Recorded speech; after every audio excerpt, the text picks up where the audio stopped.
référence à tout ce qui est. Bref, à tout ce qui s'est passé dans les années 60. Très bien. Est-ce que tu en as un Ravi? J'en ai 4. T'en as 4. Ouais. Si tu me dis Braveheart. Non, Ah, non. non, ça va. Non, il était dans ses tops. Tough mais tough. Ah oui, pardon. Ouais, alors autant pour moi. Alors, dans mes flops, j'en ai un de 2018 et je suis allé au cinéma le voir et je m'attendais. Non, je m'attendais à un truc. Non, 2018. Non, tu serais étonné. Là, en plus, dans mes flops, il y en a 2 de Clint Eastwood, donc compliqué. Il y a La Mule. Alors, Nous, on a failli aller le voir, ce film. franchement, c'est un Moi, film d'ambiance, je me très suis- bien, mais je me suis embêté tout le long, quoi. Ça parle de quoi? Ça parle d'un. Ça parle d'une mule. Ça parle de Monsieur Hurlstone, joué par Clint Eastwood. Ouais. Il a pour te la faire très rapide, il élève, il cultive des fleurs, puis sa boîte ferme, bien sûr, parce que il y a la crise, et puis les Mexicains arrivent piquer, ils font ça moins cher. Alors tout d'un coup, il se retrouve, il a la retraite, il n'arrive plus à payer ses factures, puis en fur et à l'aiguille, il arrive à se retrouver impliqué dans un trafic en réalité. C'est lui qui fait passer la coke du Mexique aux États-Unis, puis même il la distribue aux États-Unis. À cause des fleurs, ouais, tu suis son histoire, et puis c'est une histoire vraie. Hein, là, il faisait, je crois, 4, 5, 6 voyages par. Ce serait pas un biopic sinon. Ouais, voilà. bien joué, bravo. Mais le gars, tu te dis qu'il passe à la frontière et que des fois, la dernière fois, je crois quand il se fait attraper, je crois qu'il a plus de 200 kilos dans son pick-up. Et le problème, c'est que, alors, l'histoire, elle est pas. Déjà, le problème, Bonas, c'est déjà l'histoire du personnage. Franchement, on n'arrive pas à rentrer dans le film. Et moi, le problème que j'ai eu, c'est rare que je dise ça, mais c'est Clint Eastwood, quoi. Le problème, qu'il joue un mec un peu au bout du slip. Et comme lui-même, il a déjà 80 balais, on ne sait pas trop s'il joue ou vraiment il commence vraiment à être autant diminué comme son personnage. Et à des moments dans le film, j'ai eu presque pitié de lui, en fait, tellement il est affaibli et tellement il est malade, quoi. Il est tout mince, tout. Je pense qu'il n'a pas eu trop besoin de rentrer dans le personnage, quoi. Il a pas eu trop Ouais, de mais au bout d'un moment, travail c'est sur ça le problème lui, que j'ai eu. Le problème, c'est que entre voir Clint Eastwood tout le temps, enfin, genre, du mec à chaque scène, on dirait qu'il allait mourir, et puis le fait que son personnage avait une vie pas du tout palpitante. En réalité, le mec, c'était juste un bon chauffeur, il faisait ses allers-retours, puis il vivait sa vie. C'est peut-être le but du film. C'est un film d'ambiance, mais le problème, c'est que le film d'ambiance, il est à double tranchant. Si tu avais à rentrer, tu te dis, oh, c'est génial, c'est un film d'ambiance. Parce que le 3/4 du film, c'est souvent filmé de loin, la camionnette qui se balade dans les États-Unis. Donc, moi, j'adore les films d'ambiance, mais le problème, c'est que quand le film d'ambiance te prend pas, t'es pas pris dedans, t'es mort. bah, c'était mort. Visites les États-Unis. Voilà, super. Ouais. Des beaux paysages, oui. Voilà. Oui. Non, mais c'est ça le problème qu'on a. Donc voilà, ça c'est mon premier. Deuxième, je suis allé voir de nouveau, ça c'est Clint Eastwood derrière la caméra. C'est Richard Jewell, le dernier de Clint Eastwood. Ça parle d'un agent de sécurité pendant les Jeux Olympiques d'Atlanta qui arrive il devient héros parce qu'il découvre il y a un sac suspect. Il ameute tout le monde parce que c'est un parano. Puis finalement, il avait raison parce qu'il y avait vraiment une bombe à l'intérieur qui a explosé. C'est le fameux dernier truc. Voilà, c'est le dernier film de Clint Eastwood 2020. Et il vient de sortir. Exactement. Ouais. Et le problème qu'il a, c'est que tout le film veut jouer sur le fait qu'il passe d'être un héros à tout d'un coup, le FBI, comme ils n'ont pas trop de preuves, il passe du côté. C'est lui. Mais le problème, c'est que c'est triste de le dire, mais à aucun moment dans le film, tu as le doute sur la culpabilité du personnage. Donc le problème, c'est que ça t'enlève déjà un enjeu. Donc finalement, tu te dis, ouais, cool, mais quand tu vois comment c'est tourné, après, le film aurait été c'est sur son personnage, mais il dénonce le FBI, toutes ces grandes. Voilà.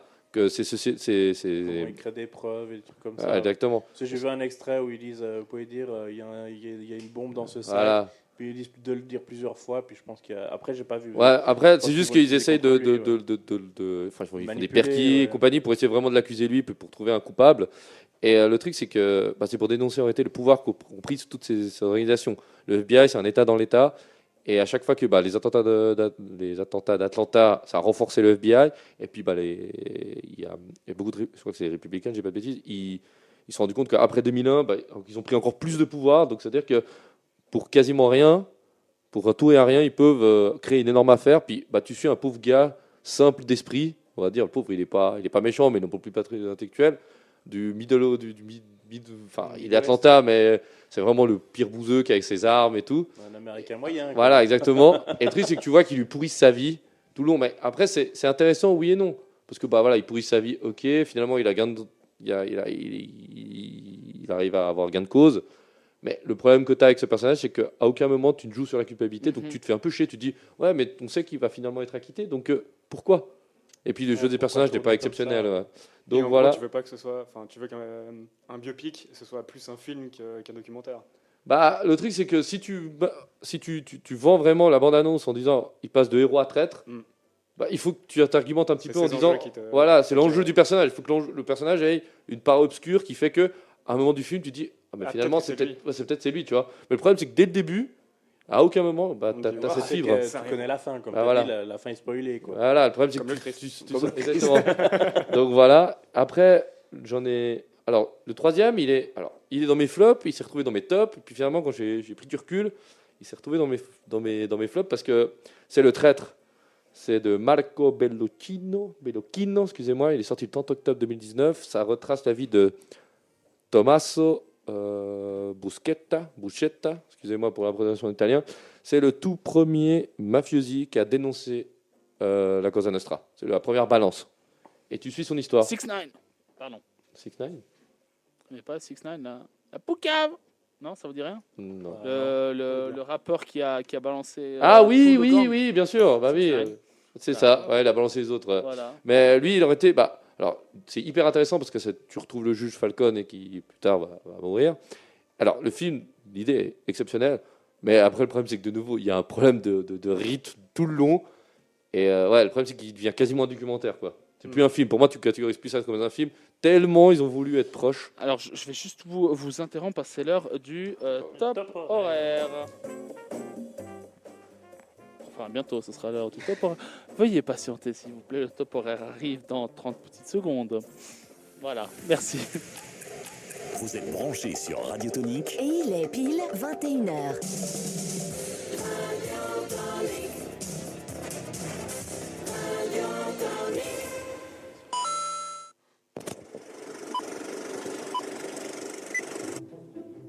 Gaming, Cinéma, série, VOD, manga, animé, quiz, jeux de plateau.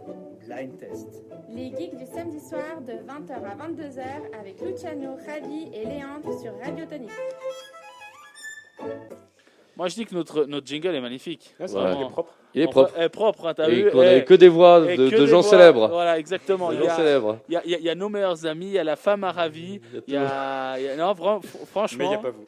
Mais il y a Non, pas on nous. n'était pas comme ça non plus. non, On n'est pas si il y a mégalomane. On a demandé à nos Voilà. amis de le faire. Voilà. Et fait avec un logiciel de montage gratuit sur Internet. Et Tu sens, on arrête s'en de sort balancer pas les mal. dessous là. On fera un spécial si tu veux. Fax. C'est quoi le nom? Et bah moi je veux juste pour finir, bah, je parlais de ça, Oui, donc le vas-y. traite, donc bof. Et pendant l'émission, il y en a un qui m'est revenu. Je sais pas si vous vous souvenez de ce téléfilm de Gérard Butler. C'est un téléfilm. J'ai appris ça parce que j'ai cru que c'était un film. Là-bas, je trouve que c'est un téléfilm même. Gérard Butler a joué un personnage historique. Allez, je vous donne un indice. Washington. Non, un ennemi de la Rome, un ennemi de Rome. J'allais dire. Attila le 1. Non. Il a joué dans Attila le 1. Il joue Attila.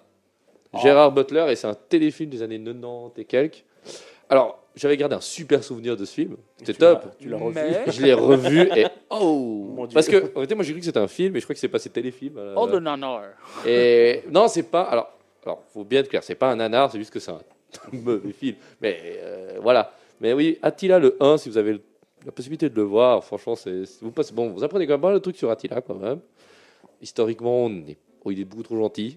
Quand même, ils l'ont présenté comme un brave type parce que je pense que c'était le début de la Ah, carrière. c'est pas un brave gars. Non. Non, mais là, dans le film, c'est limite les Romains, les gros canards, peut-être. Hein. Mais ouais, là, bref. Et ouais, franchement, c'était pas top. Il y a des scènes de bataille intéressantes, mais ouais, tu suis l'histoire d'Athélia le 1, de ses débuts, avec cette relation avec Rome, et puis jusqu'à la fin, quoi. Ouais, j'en ai oublié un. Il y avait aussi Alexandre avec Oui. Colin Farrell. Colin Farrell. Moi, Et Angelina Jolie. exact. Moi, je l'ai bien aimé. Le seul souci qu'il y a eu, c'est qu'il était un poil trop long. 3 heures et des poussières. Je pense qu'il y a des trucs que tu aurais pu couper. Quoi. Mhm. Ouais, t'as pas faux. Très Mais Alexandre est quand même avec budget, et là, Attila Oui, le 1, bien il sûr. y a... Ah oui. Le problème, c'est que c'est des années 90 déjà, je crois que c'est même pas 2000. Quand tu regardes Et- le casting aussi d'Alexandre, Il y a du beau monde. Hein. Ah, il y a du beau monde. Il y a Hein. du très beau monde. Hopkins, Farrell. Farrell, Angelina Jolie qui Angelina joue la mère. Jolie, le père celui qui joue le père de Alexandre. Je sais plus le nom, mais c'était aussi un Ouais, ils acteur sont tous assez connus. connu dans Même les personnages secondaires. Hein, tu même peux les regarder. secondaires. Il y avait des acteurs d'aujourd'hui. Il y avait même Jared Leto Ouais, qui a ouais. joué Ton dedans. grand ami. Mais il joue, Ouais. il joue son. Il son joue l'amant. L'amant, Son hein. amant, son Ouais. meilleur ami amant. Enfin, Ouais, ouais. c'est un peu ambigu. Ouais, voilà. Mais voilà, bah, moi j'ai donné mes flops. Très bien. Bon, moi j'en ai un seul. Alors, je vous dis franchement, j'ai vu, allez, peut-être la moitié du film, même pas. Je crois que je suis même pas arrivé à la moitié du film. Alors, j'adore cette actrice, franchement, elle est super. Et je pense qu'elle va être géniale dans le prochain Thor. C'est Nathalie Portman qui interprète Jackie Kennedy. Ouais. Ah Alors, oui, j'ai vu ce film, c'est juste. Qui interprète Jackie Kennedy. J'ai Alors pas là, vu, Je l'ai trouvé hyper passable. alors moi, pour être franc, je vois un peu Jackie Kennedy. Parce que c'est la femme C'est de. la femme de- de John Fitzgerald. Ouais. Mais voilà, sinon, j'ai pas trouvé que le film était passionnant et tout. Bah, tu sens un peu le biopic se réchauffer. On en a déjà Oui. fait une tonne sur JFK, alors qui la C'est femme ça, de JFK. Voilà, c'est ça le truc. C'est Parce qu'ils qu'on a ont eu pas le voulu frère, faire un Mais nouveau ça- sur JFK. non, mais parce que ça a Dire, allez, on commencé va à faire suivre, sur la ça a femme, comme commencé ça à on peut suivre. faire le... Et je vous dis, franchement, là, donc c'est un film qui était sorti en 2016. Ouais. Et que ce soit en Espagne, enfin, pas en Espagne, au Portugal notamment, ils ont fait droit derrière un film sur la compagne d'ancien dictateur Salazar. Ouais. Serpentard La plus grosse, tu sais que c'est la plus grande dictature d'Europe. Non, pas Salazar, Ouais. pardon, Portugais. un autre président, bref. Ah bon, le plus grande dictature d'Europe, tu vois? La plus longue Ah, dictature plus longue, oui, d'Europe, oui, c'est oui, Salazar. oui, Ça a 3 ans plus que celle de Franco. Donc Franco, en Europe, ouais. hein, je te parle. Hein. Donc Oui. petite Oui, anecdote comme ça historique. Tu essaies de placer comme ça dans une conversation. C'est le truc ce genre d'info que tu n'utilises jamais. Et là, bim, la balance.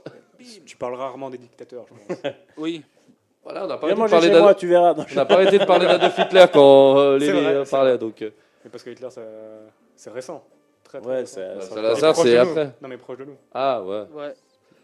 Très bien, bah ok, bah, j'étais en train de voir si on avait d'autres films qui bon, Des pas flops de- Bon, non, après, on a ouais, de quoi des faire flops, après pour mais- les films un peu Ouais. historiques là. J'en ai. Ouais, non, mais On a regardait, là je regardais aussi notamment les acteurs qui ont gagné, on parlera un tout petit peu plus tard des acteurs qui ont gagné des Des Oscars et qui ont été nominés pour certains films.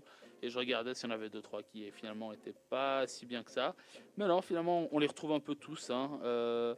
On parlait de on n'a Freddie pas Mercury, on n'a pas parlé de Green Book, Meryl par contre. Streep. Ouais, justement, j'avais demandé, vous l'avez vu ou pas? Oui. Il est bien. Mais moi, je l'ai mis dans mes flops, mais j'ai pas Juste osé le ça. dire à l'antenne parce que je peux faire incendier en Alors, disant Green- que c'est un film. Non, mais Green Book, il a bien marché en plus. Il a super bien marché. Ouais, Bah oui, ils ont tout à gagné fait. l'Oscar. Il a Bah, gagné je pensais le l'Oscar. voir, justement. Mais le problème que j'ai eu, moi, c'est que j'ai regardé ce film et j'ai eu un peu une espèce de flash quand j'ai regardé Green Book. J'ai eu des flashs en mode discrimination, homosexualité. Genre, et le truc, c'est que ça venait genre en mode Oscar. Ça sent l'Oscar. Tu vois, genre, on parle de deux minorités. Sujet récent et tout ça, ouais. Voilà, tu veux dire. Il y a tout ce qu'il faut pour gagner l'Oscar. quoi. Exactement, tu sens que ce film, déjà en plus on n'avait pas eu, il y a eu la révolte il n'y a pas très longtemps, il y a eu tous les acteurs noirs en disant on n'est même pas dominé. Là on a un film qui tient la route, qui parle en plus que de minorités. Mais moi j'ai une question pour Léandre pour ce film-là.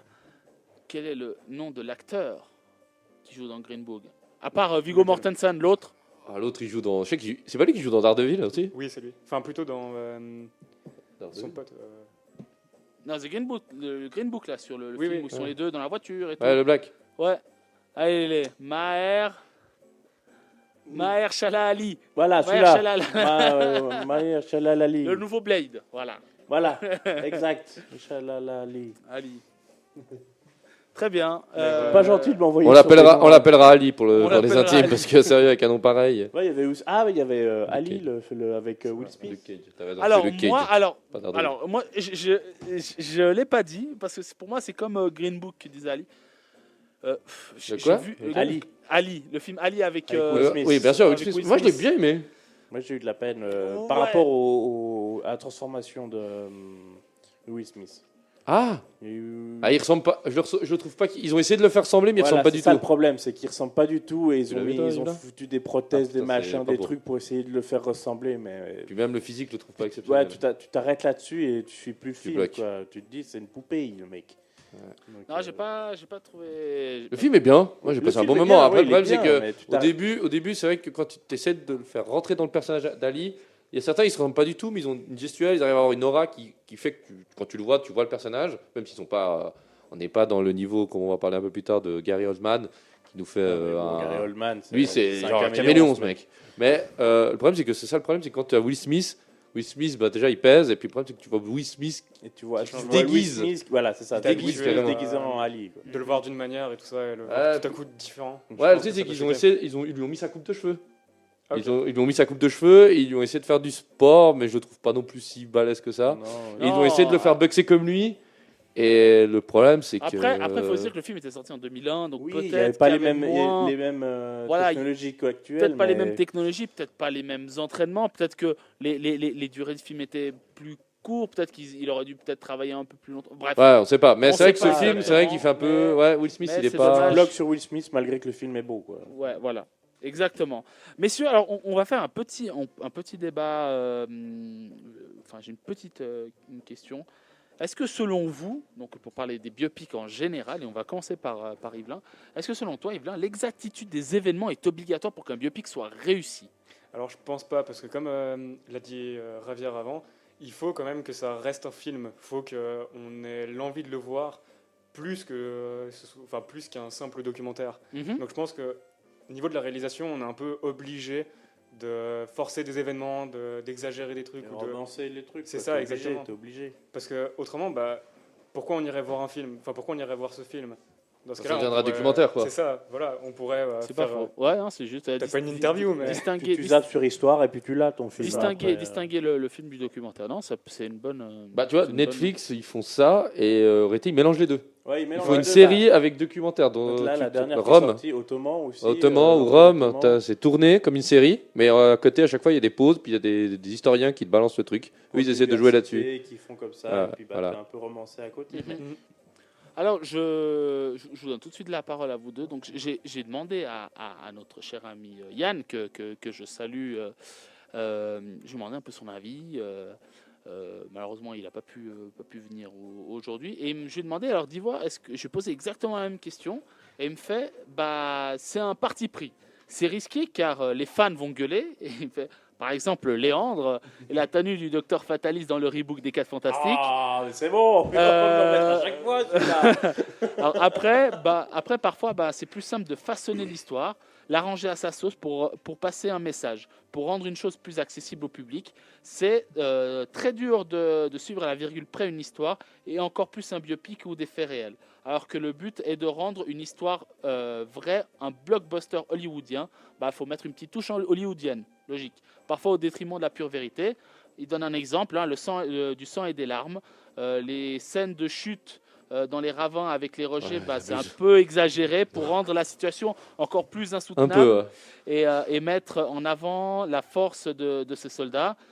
Sinon, si tu les fais descendre délicatement, tu perds le côté un peu explosif. Ouais, mais Waouh, c'est là où extraordinaire. le sang et les larmes perdent son charme, quoi. Et il donne un deuxième exemple, c'est dans American Sniper. Peut-être qu'il a changé un peu la vérité pour rendre le personnage un peu plus touchant, un peu plus humain, et faire en sorte que les gens soient tristes pour ce qui lui arrive, alors que peut-être que le sniper était un gros connard et qui n'était pas si gentil que ça. Voilà. Non, mais après, de Voilà nouveau, son avis. attends. Merci à Yann. Après, Voilà. où je rejoins Yann, après, je pense que c'est ce qu'il voulait dire aussi, c'est le fait de fois, la personne qui réalise le film, l'observateur, fait qu'il va tôt ou tard, il va le modifier son film, qu'il le veuille ou non. Sauf s'il pose sa caméra puis il filme le vrai personnage. Sinon, automatiquement, tu vas le nuancer. Winston Churchill, tu le présentes comme un alcoolique. Il picole, mais il n'est jamais vraiment ivre. Mais quand tu suis un peu son histoire, il battait sa femme, c'est un alcoolique fini. Donc, au bout d'un moment, des fois, c'est aussi ma partie pris en disant j'ai envie de montrer un héros, j'ai pas envie de montrer non plus sa vraie face. Et puis, le problème, c'est que automatiquement, quand tu fais un film biopic, il y a de toute façon ou le scénariste ou le réalisateur qui mettra sa touche personnelle et qui fera que va ou le nuancer ou va modifier pour les besoins. Après, un film, tu n'as pas tous les événements qui sont notés. Moi, je prends l'exemple de Napoléon. T'as pas vu que c'est pas de notre époque, on n'a pas de preuves vidéo, on n'a que des écrits. Tu avais des gens qui l'aimaient, ils vont dire que c'était un homme exceptionnel. Tu as des gens derrière, ils vont dire que c'était un sale con. Et quand tu regardes le film, il a réussi à faire quelque chose de nuancé. Tu vois que le mec, il va pas se gêner de modifier les sondages qui ont été faits, même si le sondage est pour lui. Il dit, voilà, à un moment, tu vois, il y a un sondage par rapport à l'élire empereur ou pas. Son armée, il y a, je crois, 15% de l'armée qui a voté, lui, mais pourtant c'était favorable, tout ce que tu veux. Il a dit, bon, on va mettre 45% de l'armée qui a voté, 75% du peuple et machin. Pourtant, ils étaient pour montrer que le peuple et l'armée étaient avec lui. Donc, t'es obligé de nuancer sur certains trucs et romancer parce que t'as pas toutes les conversations non plus. On en parlait de Brevard. Tu es obligé de Brevard. romancer parce que sinon Bon. tu suis un moitié de terroriste sanguinaire qui a. Le problème de Brevard, c'est que c'est trop romancé. Oui, bon, Il y a après, beaucoup c'était une époque. De problèmes historiques. Déjà, tous les kilts qu'ils portent, le kilt n'existait pas déjà à cette époque-là. Ils n'étaient pas en kilt. Déjà, Anachronisme. voilà, anachronisme. Et puis après, le problème aussi, c'est que rien tu vois que la bien fin. William Wallace se taper la femme du prince, Voilà. enfin du futur roi. Voilà, à la fin, quand tu l'entends crier liberté, Et ça, l'autre il l'a pas crié. Et puis avec le roi qui est en train qui de meurt en mourir. même temps. Le problème, c'est que le roi n'était pas là. Il était à plusieurs kilomètres dans son palais. Puis il à meurt pas en Londres. même temps. Et il Mais meurt c'est pas en juste que même temps. ça fait plaisir de dire Mais que le cri tue le voilà, roi. Voilà, mais bon, comme tu dis, si tu romances pas, bah, tu regardes un documentaire et puis tu te fais. Bah, ça reste du cinéma, quoi. Voilà, ça reste du cinéma, mais Il faut t'es romancer. obligé, obligé. C'est comme la chute. Comment tu vas savoir qu'est-ce qui s'est passé dans l'exactitude Ouais, quand il est tout seul. quand il est tout seul dans la chambre avec sa femme, puis tu sais pas Tu tout devines. ce qui va se passer. Donc Tu fais des vines, Voilà. des trucs de quelques secondes, tu prends que les scènes que tu sais ont existé. Donc voilà, après, c'est sûr. tu peux pas te faire un truc 100% réaliste. Même C'est dans sûr. Bohemian Rhapsody, tu as des moments où c'est romancé. Bah oui, parce qu'il est tout seul. Bref, mais bon. Alors là, il y a dans Bohemian Rhapsody, il y a même quelques parties qui sont pas du tout, enfin comme tu dis, qui sont mal. Alors soit elles sont mises différemment en place. Par exemple, dans Bohemian Rhapsody, officiellement, ce qui s'est passé, c'est que Freddie Mercury a annoncé qu'il était atteint du sida 2 ans après le concert de Live Aid. Alors que là, on apprend que c'était juste pendant la préparation. Donc là, après, il a annoncé au public 2 jours avant de décéder en novembre 91.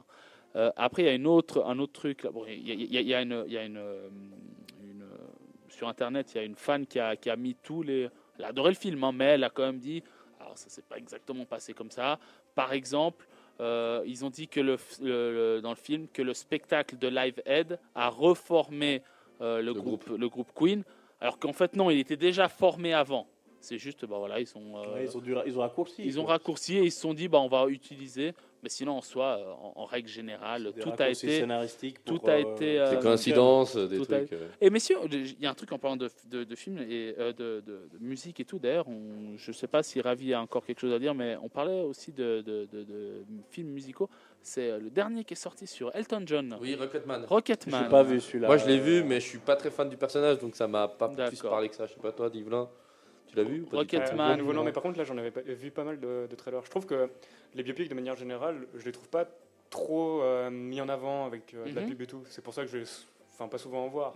C'est pas faux. Là, Parce c'est que ça me comme vient pas souvent, mais celui-ci, oui. Prochainement, je crois même la semaine prochaine, bah, tu as De Gaulle qui va sortir. Je crois qu'il est déjà. Il est même déjà Il sorti. est déjà sorti. sorti. Bah, puis on aura aussi. Moi, je savais pas qu'il allait sortir. Voilà. Puis Radioactif, Non plus. voilà, avec Marie Curie. C'est ça. Toi, genre, Alors, biopic qui va Radioactive, je savais pas du tout qui. Ouais, il va sortir là, et avec Marie Curie, on verra avec son mari travailler sur le fait qu'ils ont découvert Le radium, là, non? ouais, ça, le Polonium. polonium et le radium. Je crois que c'est ça. Un hein. truc Ils ont en découvert homme. les deux. Ils ont trouvé pas. Bref, puis clair.